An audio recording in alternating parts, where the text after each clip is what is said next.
राष्ट्रमाता राजमाता जिजाऊ माँसाहेब, हिंदवी स्वराज्य संस्थापक जाणता राजा छत्रपती शिवराय, थोर समाज सुधारक महात्मा ज्योतिबारावजी फुले, भारतीय घटनेचे शिल्पकार भारतरत्न डॉक्टर बाबासाहेब आंबेडकर, पुण्यश्लोक अहिल्यादेवी होळकर, साहित्य सम्राट अण्णाभाऊ साठे, हिंदू हृदय सम्राट शिवसेना प्रमुख बाळासाहेब ठाकरे, धर्मवीर आनंद दिघे साहेब या सर्वांच्या पावन स्मृतीला अभिवादन करून आजच्या या जनसंवाद यात्रेच्या निमित्तानं व्यासपीठावर उपस्थित असलेले आपल्या विभागाचे माजी आमदार डॉक्टर संजय रायमुलकर, या कार्यक्रमाचं आयोजन करण्यासाठी ज्यांनी विशेष परिश्रम घेतलेत असे दिलीप बापू देशमुख, सुरेश तात्या वाळूकर, युवा सेनेचे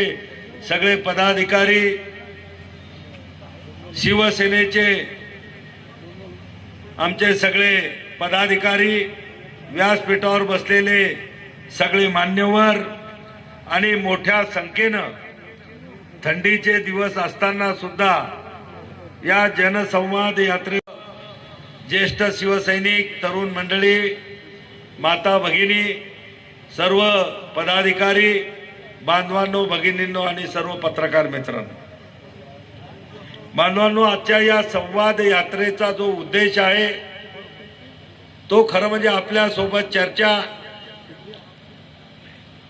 आणि आम्ही जी मागच्या काळामध्ये लोकप्रतिनिधी म्हणून कामं केलीत, आपल्या सुखदुःखामध्ये सहभागी झालो, अडीअडचणीला कुठं मदत झाली असेल याच्यावरती हा जनसंवाद यात्रा आणि हा कार्यक्रम आहे. पण सर्वप्रथम मी आपल्या सगळ्यांना मनापासून खूप खूप धन्यवाद देणार आहे आणि आपल्या सगळ्यांच्या प्रति मनापासून आभार सुद्धा व्यक्त करणार आहे. तुम्हाला प्रश्न पडला असेल की बा तुमचे आभार मी कशासाठी मानतो. बांधवांनो, एक विचार करा, मी सुद्धा एक तुमच्यासारखाच खेड्यामध्ये राहणारा, शेतकऱ्याच्या घरामध्ये जन्म झालेला एक शेतकऱ्याचा मुलगा म्हणून या परिसरामध्ये मी जन्माला आलो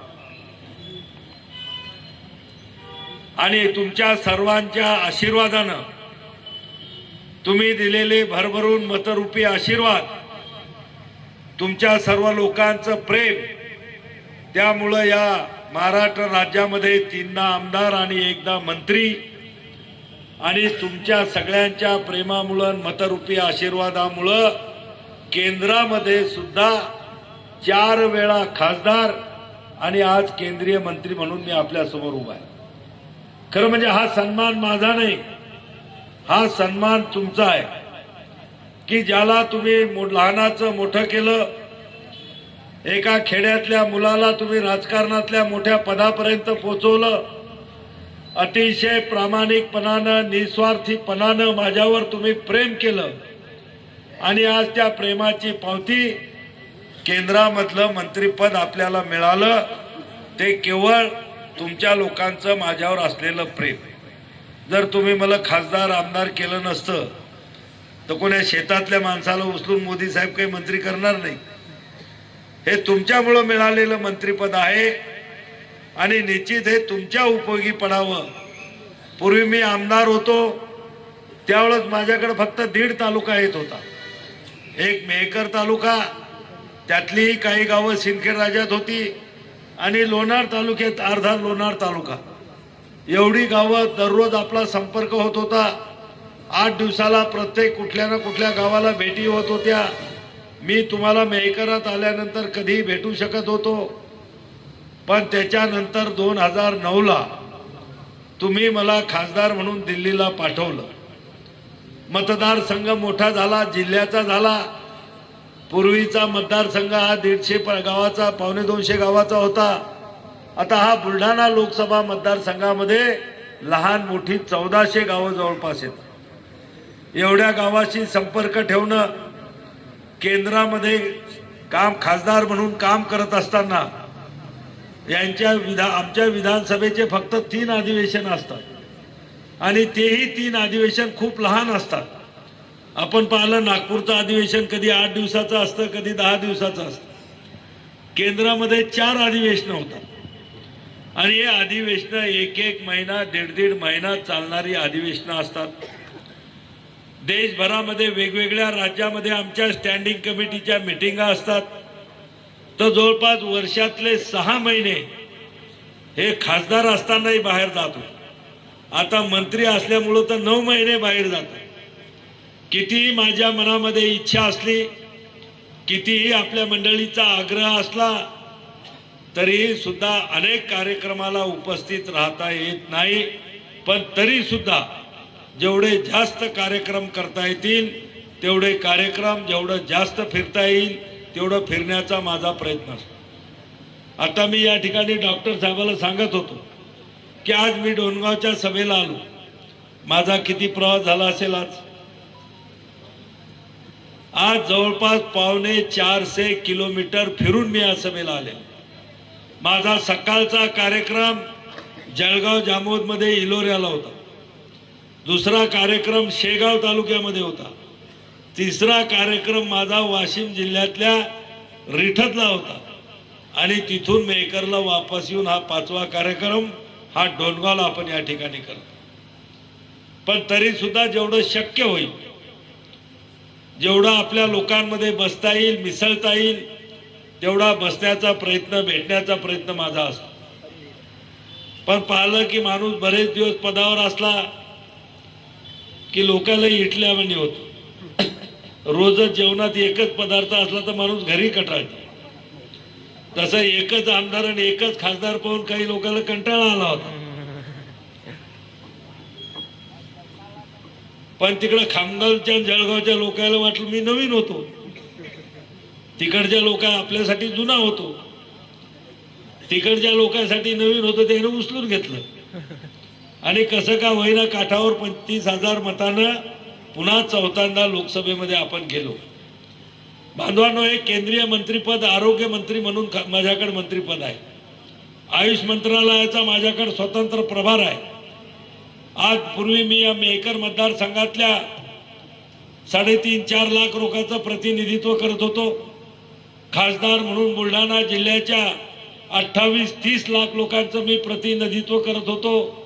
पण आज या देशाचा मंत्री म्हणून 140 कोटी रुपयाचं प्रतिनिधित्व आम्हाला करावं लागतं. परवाच्या दिवशी मी आसाममध्ये होतो. आसाम मधले एका दुर्गम जिल्ह्यामध्ये माझा कार्यक्रम होता.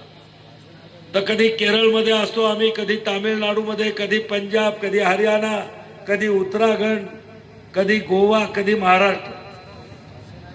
हे सगळं करत असताना सुद्धा मतदारसंघाकडे आमचं लक्ष असतं की मतदारसंघामधल्या कोणाचाही फोन आला तर मी उचलण्याचा प्रयत्न करतो. मीटिंग मध्ये असेल, सभेमध्ये असेल, मिस कॉल पडला तर बऱ्याच लोकांना मी कॉल बॅक करून विचारतो की बाबा तू कशासाठी फोन केला होता, तुला काय अडचण आहे, तुला माझी काय मदत पाहिजे ते दे.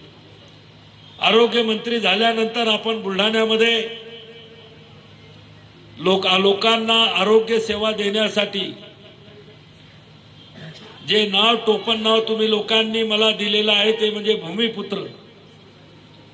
या भूमिपुत्र नावांनी आरोग्य कक्ष, आपण आरोग्य मदत कक्ष बुलढाण्याला स्थापन केलेला आहे. याही ठिकाणच्या सर्वांना माझी विनंती आहे की जर तुम्हाला डोणगाव, मेहकर सोडून बाहेरच्या मोठ्या शहरामध्ये आपल्या कुटुंबातल्या, नात्यातल्या, मैत्रीतल्या कुठल्याही लोकांना कुठल्याही दवाखान्यामध्ये न्यायचं असेल तर कृपा करून आमच्या कार्यालयाशी संपर्क करत चला.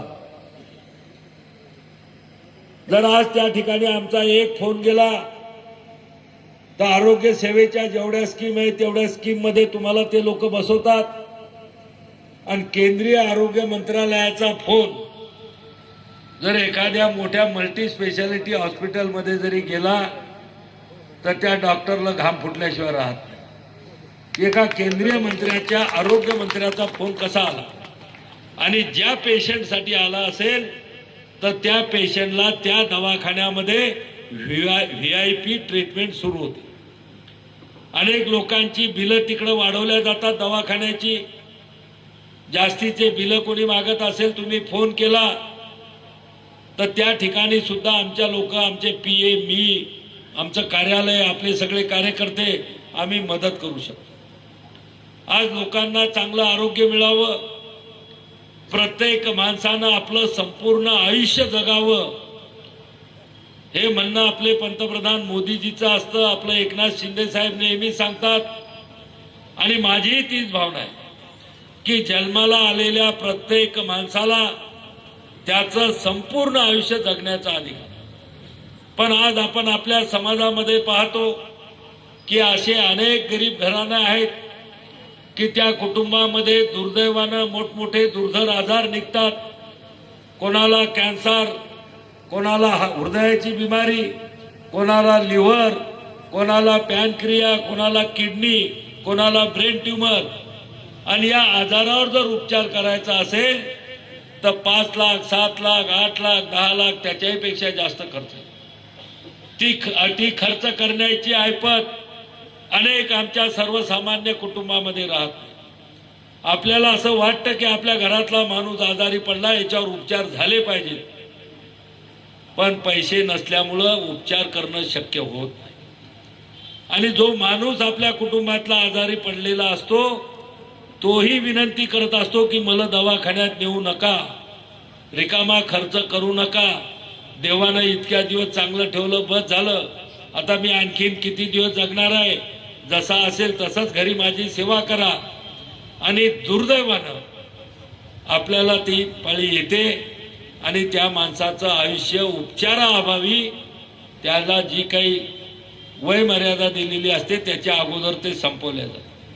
आणि म्हणून आपण एक योजना आणलेली आहे, आयुष्यमान भारत योजना.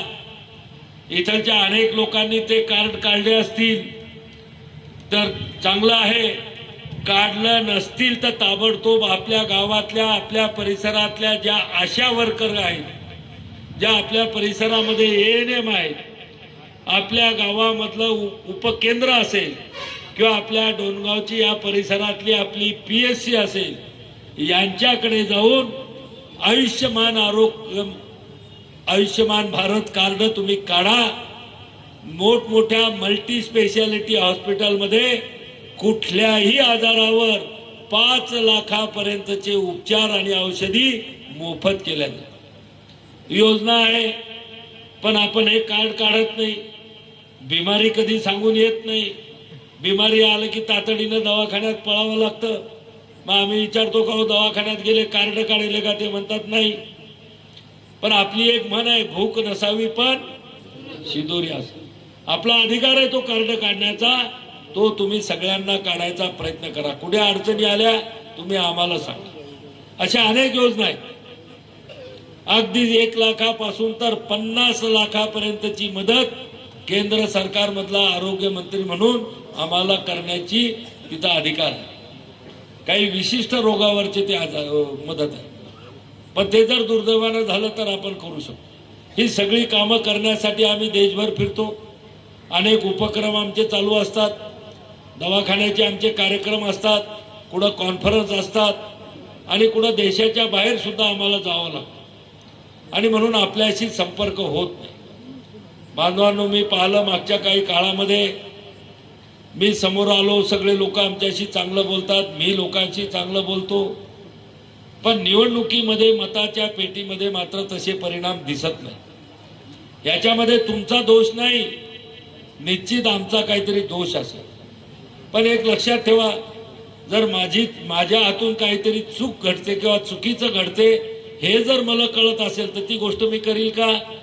म्हणजे आपली चूक ही दुसऱ्याला दिसत असते, आपली स्वतःची पाठ आपण स्वतः पाहू शकत नाही.